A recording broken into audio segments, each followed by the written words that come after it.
Pilih-pilihlah orang di mana kita mau bercerita ya Bu Evi. Seperti tadi bilang ya kan, digosok-gosok jadi gosip, jadinya jadi tambah panas gitu, jadi tambah marah.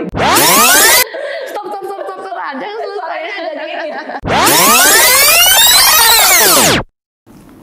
Hai Sobat Curhat bersama Nulife, kembali lagi di program yang kita nantikan setiap minggunya. Program Curhat bersama Nulife yang tayang di YouTube channel Nulife Batam setiap hari Kamis jam 7 malam. Dan aku percaya ya kalau misalnya sahabat di curhat di luar sana banyak yang follow kita, banyak yang nonton kita, dan aku percaya bahwa program ini boleh memberkati sahabat curhat bersama Nulife. Dan di malam hari ini aku akan ditemani oleh narasumber kita yang udah berapa kali ya juga menjadi narasumber kita betul ya. Iya. Dan gak bosan-bosan ya Bu. Amin. Gak kapok-kapok ya di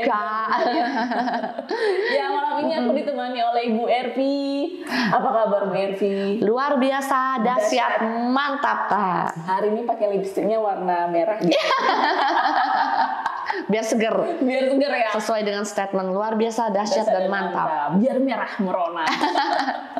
Nah di malam hari ini Bu Ervi, kita tuh ada satu judul karena kemarin tuh ada viral sebuah lagu sih. Aku nyanyi dikit boleh ya Bu? Boleh. Aku sudah tak marah walau masih teringat. Stop jangan selesai aja gini. Di judul ini aku sudah tak marah walau masih teringat. Kan sering nih ya Bu Ervi ya, apalagi aku tuh udah usianya udah ya nggak terlalu muda dan nggak terlalu tua gitu ya. Tanggung remaja. Masih generasi medium. Tapi nggak masuk Gen Z sih, yang jadi bocor jadinya. Nah dengan kehidupan aku yang sekarang ini kan aku banyak mengalami hal-hal masa lalu di mana adalah beberapa orang yang mampir dalam hidupku dan ada beberapa orang juga yang menyakiti, yang membuat aku kecewa gitu kan, kesel gitu ya Bu Ervi ya. Dan ada juga sih yang dimana di titik dimana aku mengalami kepahitan akan orang-orang tersebut gitu. Walaupun sekarang puji Tuhan udah pulih ya Bu Ervi. Sudah banyak gula mungkin ya, dari kepahitan dikasih gula gitu ya. Iya juga. Jadi kan tetap move on ya kan, daripada dikasih gula banyak kan jadi manis sekarang ya Tak ya. Glowing memancarkan kemuliaan Tuhan. Betul, analoginya benar juga nih. Nah, dengan adanya kejadian-kejadian yang dialami kita di dalam masa kehidupan aku especially ya Bu Ervi ya. Kalau misalnya kita mengalami pengalaman-pengalaman yang membuat kita sakit hati, kecewa, pahit gitu. Terus kalau misalnya kita di titik di mana kita nggak bisa melupakan kejadian itu. Kalau menurut Bu Ervi kira-kira ini bisa nggak kita sebagai manusia secara manusiawi ya mengalami kepahitan tapi kita nggak bisa melupakannya, kita masih mengingatnya. Oh, menurut Bu Ervi gimana? Menurut kebenarannya gimana? Oke. Sekarang pertanyaan awal ya, siapa sih yang nggak pernah mengalami kecewa ya Kak? Ya, kecewa, kepahitan, nggak mungkin lah ada yang ngomong, ya saya free ini nggak pernah kecewa, nggak pernah sakit hati, nggak pernah kesel. Kayaknya dia di surga ya. Kok keren banget sih, saya perlu pingin belajar ya. Setiap kita pasti ada fase-fase seperti itu, dan biasanya Tak, kalau kita tahu malah kita kecewa, kita sakit hati, kita kesel kepada apa? Orang-orang yang terdekat sama kita Tak, bukan orang yang jauh di sono. Seperti itu. Orang yang ada di sekitar kita, entah tuh orang tua kita lah, pacar kita lah, suami kah, atau istri, itu orang-orang yang dekat kita itu justru yang sering mengecewakan kita tanpa kita sadari. Ternyata ke orang-orang dekat, seringkali dalam mindset kita orang-orang yang terdekat mestinya menyenangkan hati kita, ya kan? Logika seperti itu. Tapi kalau kita tahu bahwa justru saya tambah kenal Atta, tambah lama, tambah dalam, justru saya bisa tahu Atta dari kelebihan dan kekurangan. Benar ya, kalau cuma kita dengan satu periode waktu cuma sebulan 2 bulan, mungkin yang baik-baik aja yang muncul, yang saya kelihatan ya dalam kehidupan. Tapi sudah 3 tahun 4 tahun mesti gimana cara Atta ngorok, TikTok gitu ya. Gimana cara waktu Atta marah, waktu senang, waktu galau tuh kan kelihatan semua. Nah, tergantung kita bisa menerima apa enggak. Nah, justru dari orang terdekat itu yang seringkali menjadi batu sandungan bagi, kenapa kok dia yang ngecewakan saya seperti itu ya. Justru kalau dalam posisi itu, kalau kita mau seperti tadi Atta bilang, kita mau nyimpen nih yang namanya sakit hati, galau, kecewa, itu adalah sebenarnya sampah, benar ya? Itu adalah sampah yang seringkali kita nggak menyadari kita menyimpan dalam hati kita, dan kita merasa tuh fine aja, itu wajar-wajarnya dan itu normal seperti itu. Padahal sangat disayangkan bahwa gitu. Dan banyak orang itu normal, ngerti aja saya, mohon dimaklumi karena saya kan sakit, masih kurang nih, masih penuh kekurangan, wajar aja. Padahal bayangkan kalau sampah yang habis kita masak, kita taruh aja di dapur 2 hari, apa jadinya tak tambah wangi, tambah busuk dan pasti bau seperti itu. Pun sampah yang namanya kepahitan dan DKK ya, dan teman-teman seperti itu ya. Siapa kan ya? Semua sistem K ya, kecewa, kepahitan, kesel seperti itu ya. Nah, itu kalau kita nyimpan mestinya merugikan kita seperti itu. Tapi banyak orang menormalkan hal ini ya. Jadi kalau dibilang kita bisa melupakan apa enggak, kita bisa move on apa enggak, itu tergantung kitanya. Kita mau apa enggak. Keputusan di tangan kita. Cuma kalau kita bilang, iyalah, kamu sih nggak merasakan sakit hatinya, saya mah yang ngalami. Seringkali seperti itu. Atta mah nggak tahu gimana sakitnya saya. Yang tahu cuma saya. Nah, kalau kita based on kita punya feeling, sampai kapanpun tak, mungkin sampai kita tua. Sekarang kan masa middle ya, medium nih usianya, sampai kita berusia senja, kecewa itu pasti masih ada momen di kehidupan kita. Jadi kalau kita bilang mau keluar dari namanya kepahitan, DKK gitu ya, kita itu adalah satu keputusan ya, karena semua itu kan berbicara perasaan. Bagaimana kita mau udah kita kontrol perasaan kita, mau udah kita buang perasaan itu. Karena yang mengontrol perasaan kita sendiri ya kita sendiri ya. Benar, bukan orang lain, juga bukan pasangan kita sendiri gitu. Tapi kalau karena kita bilang gini, sudahlah saya nggak bisa melupakan, sudahlah saya nggak bisa mengampuni, sudahlah saya tetap merasa sakit hati, lah sudah, jadilah sesuai dengan kata-kata kita. Sebenarnya itu bisa move on, bisa diatasi. Nah, dengan apa? Dengan satu keputusan. Jadi pada saat kita sakit hati, kita kepahitan dan macam-macam seperti itu. Dan gerombolan-gerombolannya DKK gitu ya, dan teman-temannya. Itu pasti bisa diatasi karena bukan berbicara perasaan. Memang sih kalau mungkin ya para kaum bapak, para kaum Hawa ya, Adam ya, mungkin masih gampang ya bagi mereka untuk memaafkan karena mereka kan kebanyakan pakai logika. Nah, kalau kaumnya kita seringkali kan pakai feeling ya, baper lah. Semuanya kita rasa dalam hati, lama-lama ya jadi sakit hati ya.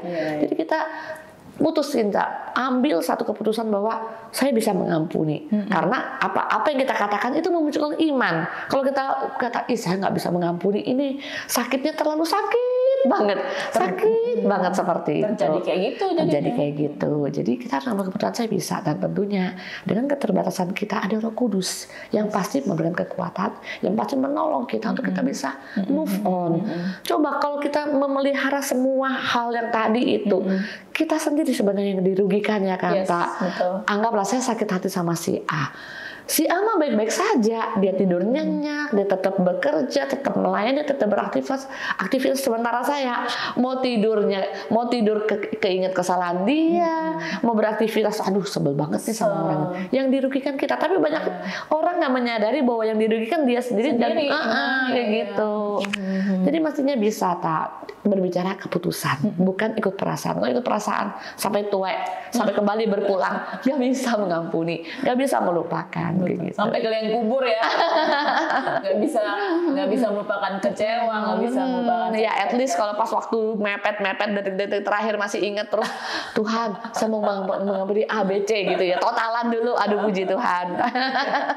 Kalau masih ada waktu, mau tiba-tiba pas baru mau mengampuni, tiba-tiba Tuhan bilang selesai dah waktumu, dah balik. Nah kita juga, Tuhan minta 10 detik nih untuk pengampunan dosa, untuk mengampuni si ABC ya, sudah selesai, seperti itu. Jadi buat sahabat curhat bersama New Life, jangan simpan sampah tadi. Sampah dalam tanda kutip. Sampah yang nantinya bakalan membusuk dan membau gitu ya. Ya kalau kita mungkin ya kalau ini sedikit juga cerita ya Bu Ervi ya. Jadi ketika memang fokusnya itu kepada orang-orang yang menyakitin aku ya gitu pada waktu dulu sebelum pulih, ya memang nggak bakalan bisa mengampuni dan memaafkan sih Bu Ervi. Tapi pada akhirnya aku menyadari bahwa seperti yang Bu Ervi bilang tadi, Roh Kudus yang memampukan. Yang memampukan, Roh Kudus benar. hati yang baru. Benar, dan kita harus menyadari juga kita pun pernah melakukan kesalahan. Yes, betul. Kita pun nggak sempurna, kita masih banyak melakukan kesalahan yang seringkali tidak kita sadari ternyata dari perkataan, dari perbuatan kita sudah tidak memberkati orang lain, sudah menyakiti tanpa kita sadari seperti itu. Jadi apa sih haknya kita kalau kita masih menzoom kesalahan orang lain? Kan segala kekecewaan, sakit hati kan karena kita memfokuskan mata kita, perasaan kita ke kekurangannya orang lain seperti itu. Kalau saya pribadi pada saat saya kesel sama seseorang, pada saat saya nggak bisa menerima orang itu, saya cuma dalam hati, saya cuma pikir, Tuhan Yesus aja mengampuni saya, masa sih saya nggak bisa mengampuni dia? Tuhan Yesus saja mau menderita, mau disalib untuk menebus semua dosa saya, seperti itu ya. Masa sih saya masih mau ngingat-ngingat nih kesalahan orang yang seringkali bukan hal yang esensi, cuma yang sederhana, tapi dasarnya kita yang sering kebawa perasaan dari yang kecil. Jadinya di ngomong-ngomong kayak gosip, digosok-gosok makin sip tuh sakit hati, digosok-gosok tambah sakit hati. Akhirnya yang rugi kita sendiri. Jadi ingatlah, Yesus juga mengampuni kita dengan segala kesalahan kita tanpa ada yang namanya A, B, C. Tuhan kan nggak pernah tanya, nggak pernah mensum kesalahan kita seperti itu. Jadi kalaupun kita mengingat kepahitan atau kekesalan kita atau kejadian kita di masa lalu, mengingat sebenarnya oke nggak sih Bu Ervi mengingat gitu loh, mengingat masa lalu yang penuh kepahitan gitu. Nah, kalau kita mengingat masa lalu dan plus setelah itu, kalau kita cuma mengingat, aduh masa lalu saya kok nggak enak banget ya, kok aku ngalami seperti ini nih, nah itu kan ada yang kurang pas ya. Ngapain sih kita ngingat?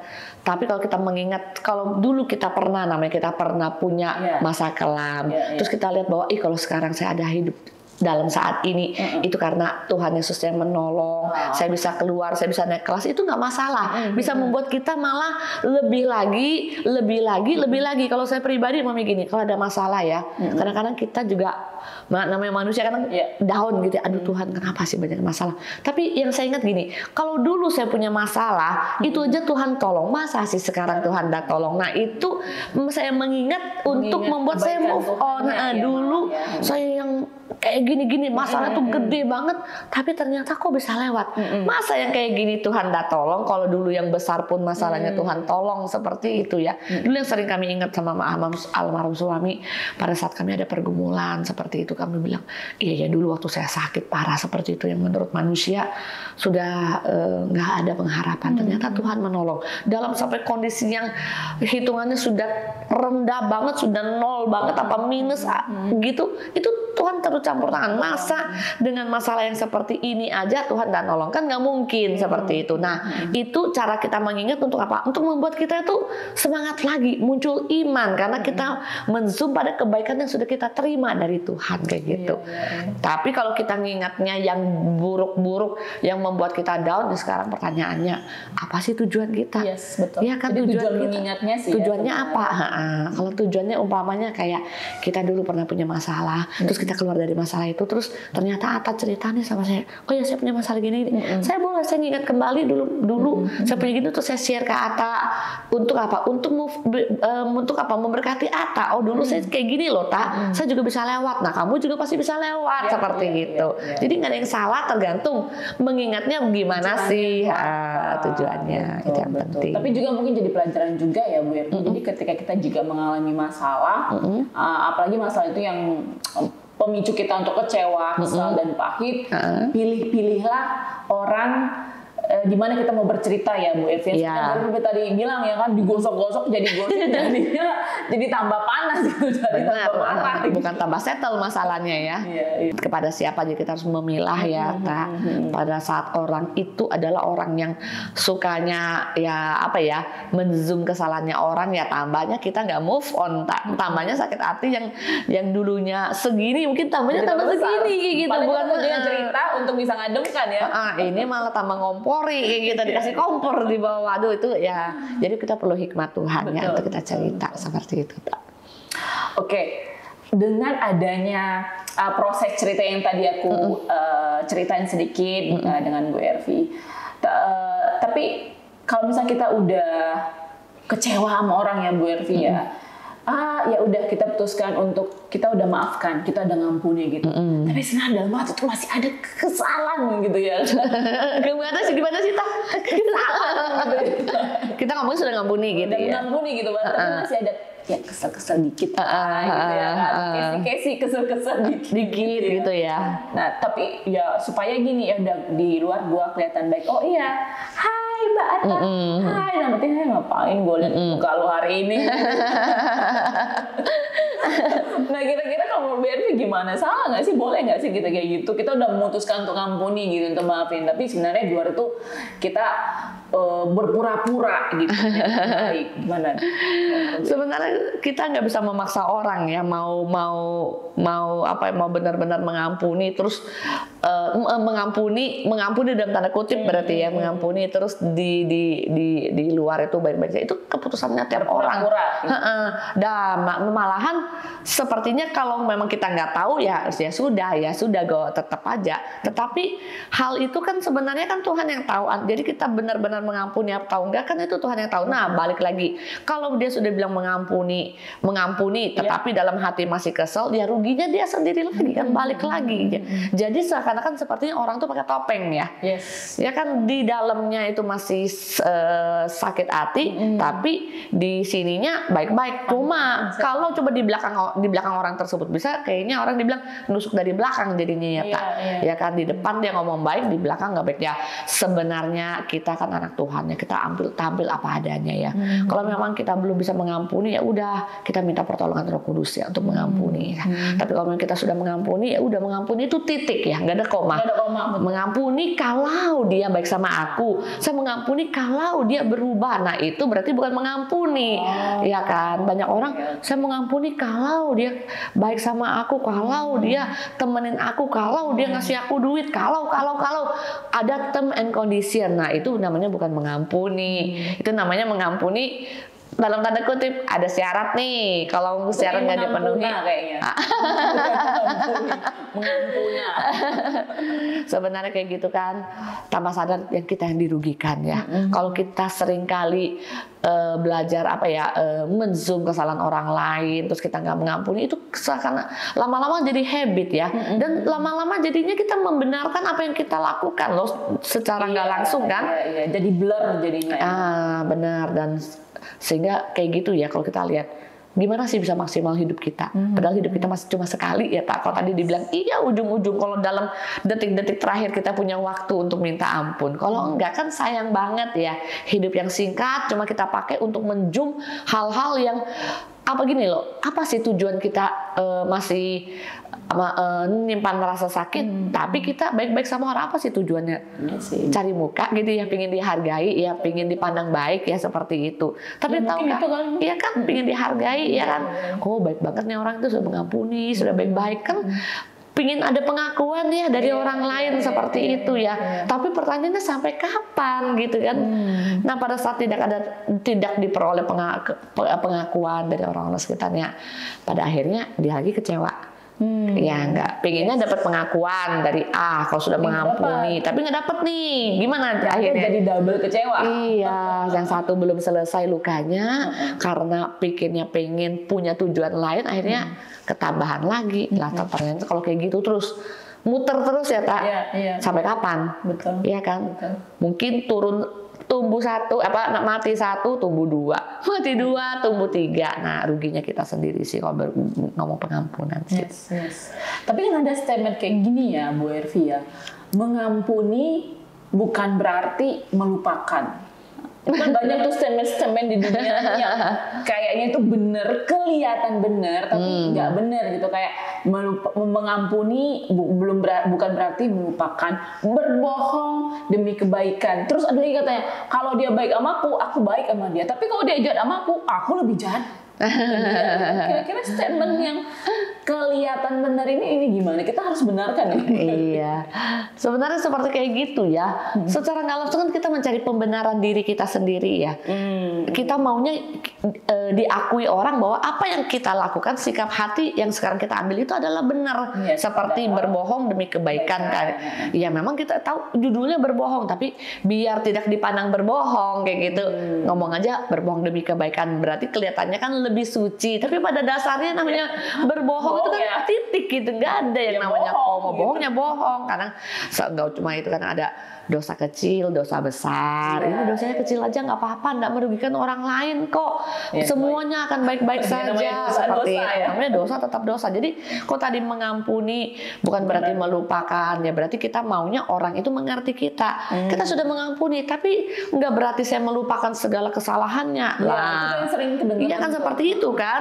Jadi ya berarti kita maunya orang memaklumi kita ya. Wajar lah kalau saya masih ingat, karena kan saya mengampuni bukan berarti melupakan. Jadi pada akhirnya kan mencari pembenaran diri ya tak, sehingga dipandang baik, dipandang ya bijak kayak gitu kan, dipandang benar. Tapi pada dasar kalau kita balik ke firman gitu ya nggak ada ya namanya mengampuni bukan berarti melupakan. Mengampuni ya titik gitu ya, apapun yang terjadi meskipun gini sudah mengampuni, meskipun dia masih tetap ngeselin, dia masih tetap apa ya kepoin hidup kita, masih tetap ngata-ngatain, tetap kita kalau mau mengampuni tetap dalam jalur mengampuni apapun yang terjadi. Titik sudah gitu. Jangan iya saya mestinya sudah mengampuni Bu, tapi karena dia masih kepo-kepo, ujung-ujung saya difitnah, jadinya muncul lagi nih yang pertama tanduknya 1, sekarang muncul di tanduknya 2 karena kesalahan dia tambah banyak Bu. Nah itu ya kelihatannya pembenaran ya, tapi sebenarnya itu enggak benar kayak gitu ya. Banyak orang ya, banyak di luar sana ya Pak ya sekarang ya membenarkan diri seperti itu. Karena apa? Manusia kan cenderung nggak mau disalahkan Pak. Dia kan coba rata-rata kalau bisa pertama, waduh dia nyerang, kita nyerang balik kayak gitu. Sebelum dia nyerang pun kita sudah pasang kuda-kuda nih untuk nyerang balik kayak gitu, untuk mempertahankan diri minimal itu sudah. Apalagi sudah pernah mengalami kekecewaan pada orang yang sama ya. Benar. Gitu, responnya. Ibaratkan kalau sudah luka, kalau kena sayat sedikit aja pasti cepet lukanya seperti itu. Oke. Nah, ada nih satu kejadian kasus ya Bu Ervi ya. Jadi saya punya teman, dia melayani sih awalnya di gereja. Tapi dengan seiring berjalannya waktu dia ada sedikit kecewa lah ya, ada sedikit kekecewaan, kesel gitu dengan pemimpin gereja, dengan para pelayan gereja di sana. Dan akhirnya nih setelah udah after pandemik nih, dia memutuskan untuk nggak melayani di gereja lagi. Karena itu tadi Bu Ervi motivasinya karena dia kesel, karena dia kecewa sama pelayan gereja. Nah kalau menurut Bu Ervi, menurut kebenaran itu gimana? Ya kalau kita bilang melayani, kalau pada saat kita berbicara melayani di gereja seperti itu kan pasti bertemu dengan banyak orang ya, di gereja yang kita sama-sama melayani, nggak cuma kita sendiri. Nah seperti itu ya. Nah justru pada saat kita melayani, kalau kita masih melihat ke orang, kita apa sih tujuan kita melayani? Apakah tujuan kita melayani orang-orang tersebut? Apa kita memang melayani untuk Tuhan? Nah, lihat dulu motivasi. Kalau kita memang melayani untuk Tuhan, meskipun orang itu semuanya kepo seperti itu, semua tidak menyenangkan hati kita, fokus kita tetap Tuhan, ya sudah, kita tetap go ahead. Mestinya benarnya seperti itu. Tapi yang sering terjadi di gereja-gereja sekarang adalah pada saat ada 1-2 orang yang enggak sejalan dengan kita, enggak senada ya, enggak seirama, kita ngerasa, duh, nggak enak banget, mending aku mundur seperti itu. Itu banyak banget terjadi dan rata-rata rata-rata orang mundur hanya karena nggak cocok sama si A, B, C, D. Nah, masalahnya kalau itu terjadi di dalam kehidupan anak Tuhan, itu pasti akan berulang-ulang, tak, di gereja manapun dia melayani itu akan terus terjadi. Karena apa? Di gereja kan kita menemukan berbagai orang, berbagai suku, berbagai bangsa, berbagai bahasa, berbagai kebiasaan, berbagai cara hidup, dan berbagai juga cara untuk melayani gitu kan. Nah, jadi kita juga nggak bisa men-set bahwa mereka tuh harus sesuai dengan apa yang kita mau. Kan kita merasa sakit hati pada saat apa yang mereka lakukan dan sesuai dengan apa yang kita pikirkan. Sehingga kita jadi sakit hati ya. Aduh, kok dia gini A, B, C. Di gereja pasti ditemukan. Pada saat mungkin kita jadi jemaat, everything is okay, fine-fine aja. Tapi pada saat kita mau melangkah, itu pasti terjadi. Nah, jadi pada saat kita melayani, kita harus punya mindset yang benar bahwa melayani itu adalah kehormatan. Kehormatan kita dari Tuhan, bukan dari gembala, bukan dari pelayan, dari Tuhan yang mau memakai kita yang terbatas untuk melayani Dia yang adalah Raja di atas segala raja. Kalau kita sudah punya mindset yang benar, orang mau jungkir balik kah, orang mau fitnah kah, orang mau paling gampang gini, tidak dihargai. Banyak kan saya sudah melayani, sudah memberi waktu, full heart, full time, full segalanya, tapi kok nggak dianggap ya, tapi kok nggak dihargai, ya kan nggak sampai dikata-katain lah, tidak dihargai apa yang kita lakukan, jadinya sakit hati, kecewa. Nah, kalau kita dalam tahap itu, ruginya kita sendiri ya. Motivasi hati kita berarti kita melayani untuk mencari penghargaan, untuk mencari upah dari manusia, untuk mencari pujian. Pada saat pujian itu nggak didapat, ya kita jadi mundur pelan-pelan kayak gitu ya. Dan motivasi melayani juga iya, motivasi. Tapi saya percaya pada saat motivasi hati melayani kita tuh benar, mau guncang tuh gereja, mau orang-orangnya semuanya mau bumi terbalik, kita tetap fokus, Tuhan, aku melayani untuk Engkau, bukan untuk orang-orang ini.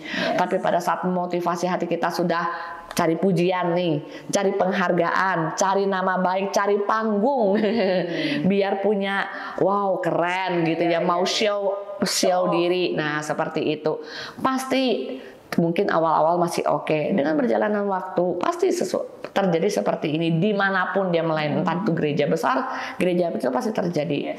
Jadi ya, pada saat kita melayani, punyalah motivasi hati benar, kita melayani karena kehormatan, bukan karena hebatnya kita. Sehingga apapun yang terjadi, meskipun ya biasanya sakit hati sama pemimpin rohani, karena mungkin ditegur lah, dia apa yang nggak terima kayak gitu kan. Padahal saya percaya bahwa semua pemimpin yang ada di gereja, pada saat dia menegur, itu semua tujuannya baik kok buat kita. Masa sih ada seorang pemimpin menegur cuma untuk kepentingan pribadi, kan nggak benar juga seperti itu. Tuhan pasti berbicara dengan pemimpin kita gitu. Jadi fokusnya melayani juga jangan sampai salah ya. Benar. Dan melayani kan kita melayani Tuhan, bukan manusia. Memang pada saat kita melayani di gereja, yang menerima adalah jemaat gereja lokal tersebut. Tapi sesungguhnya kita tahu bahwa setiap pelayanan yang kita lakukan itu Tuhan yang terima. Nggak cuma pelayanan itu berbicara kita persembahan, kita persembahan secara kasat mata kita lihat, oh dari gereja yang menerima, tapi sebenarnya kita yang Tuhan yang menerima untuk apa? Untuk pelayanan di gereja itu. Tapi seringkali kan kita fokusnya ini loh, fokusnya manusia kan berdasarkan pikiran kita seperti itu, tak. Oke, luar biasa Bu Ervi. Kita mengingatkan juga kembali buat sahabat curhat di luar sana ya Bu Ervi ya, untuk boleh komen aja di bawah kalau misalnya kamu merasa terberkati dengan program Curhat Bersama New Life ini. Dan kalau ingin bertanya, ingin curhat, ya namanya juga Curhat Bersama New Life ya, ingin bersaksi panjang lebar, boleh ya. Dan juga pengen sharing-sharing juga bisa langsung komen aja di bawah, kita tunggu. Dan jangan lupa juga, ini yang paling penting adalah gratis kalau mau subscribe ya. Gratis juga kalau mau share video ini ke teman-teman yang lain. Tinggal klik ya. Tinggal klik, dan itu tadi ya, kliknya tuh lonceng notifikasinya Bu Ervi, jangan lupa. Reminder kalian untuk boleh menjadi orang yang pertama kali mendapat notifikasi ketika ada video-video baru nih dari kita. Dan kalau misalnya kamu merasa aku kayaknya malu deh, akunnya nanti ketahuan kalau misalnya komen di bawah, gak apa-apa, langsung aja WA ke nomor kita ya. Pada tahu ya nomor kita ya, sering teknik yang kita sebutkan di 0819 081 7-nya 4 kali 1. Aku lagi sekali lagi ya, 0819 081 7-nya 4 kali Oke, Bu Ervi, luar biasa sekali ya di judul malam ini, podcast Curhat Bersama No Life malam ini, aku sudah tak marah walau masih teringat. Ternyata lagu ya. Ternyata lagu. Baru saya tahu kalau apa nyanyi. Kalau tuh saya pikir kok keren banget itu judul. Ternyata lagu itu. Ternyata lagu. Nanti mungkin sesekali mau nyanyi lengkap kali ya, Tak. Boleh. Nanti aku kasih linknya lah, Zeb. Iya. Oke, Bu Ervi, kira-kira penutup di Curhat Bersama No Life malam ini. Dari Bu Ervi. Ya, pada saat kita hidup ya pasti ada hal-hal yang nggak menyenangkan hati kita, entah dari sahabat, dari pasangan, dari orang tua, pasti itu terjadi. Nah, pada saat kita terjadi hal-hal yang seperti itu, kita harus punya mindset yang benar bahwa kita juga pernah punya kesalahan gitu ya. Kita juga pernah namanya manusia melakukan kesalahan yang disadari atau tidak disadari. Jadi punyalah hati yang berbesar hati yang gede banget seperti itu ya. Untuk kita bisa mengampuni orang lain, memberikan pengampunan, memberikan maaf kepada orang lain. Karena apa? Kita hidup cuma satu kali seperti itu ya. Kalau kita masih nyimpan sampah-sampah gitu, sebenarnya yang rugi kita sendiri, sayang banget seperti itu ya. Jangan sampai waktunya sudah mepet seperti itu baru menyadari seperti itu. Jadi pada saat sampah ini kita buang, kan enak ya, hidup kita itu hidup apa adanya. Kalau tadi dibilang kita mengampuni, udah kita tampil apa adanya. Jangan mengampuni tapi masih dalam tanda kutip. Tanda kutip ya, koma plus kutip kayak gitu ya. Mengampuni titik gitu ya. Iya, jadi mengampuni titik itu berbicara keputusan, bukan perasaan. Kalau ikut perasaan sampai kapanpun kita tidak akan pernah bisa mengampuni. Oke, terima kasih Bu Ervi. Iya, terima kasih buat Kak. kebenarannya. Terima kasih buat sharing-sharingnya. Iya. Jangan capek-capek dan lelah untuk boleh lagi tampil di program Curhat Bersama. Ya, anugerah. Ya, kami kembali juga buat sahabat curhat di No Life di luar sana yang bisa langsung aja untuk pantengin kita di minggu depan ya. Setiap hari Kamis jam 7 malam hanya di channel YouTube No Life Batam. Oke? And New Life. Bye.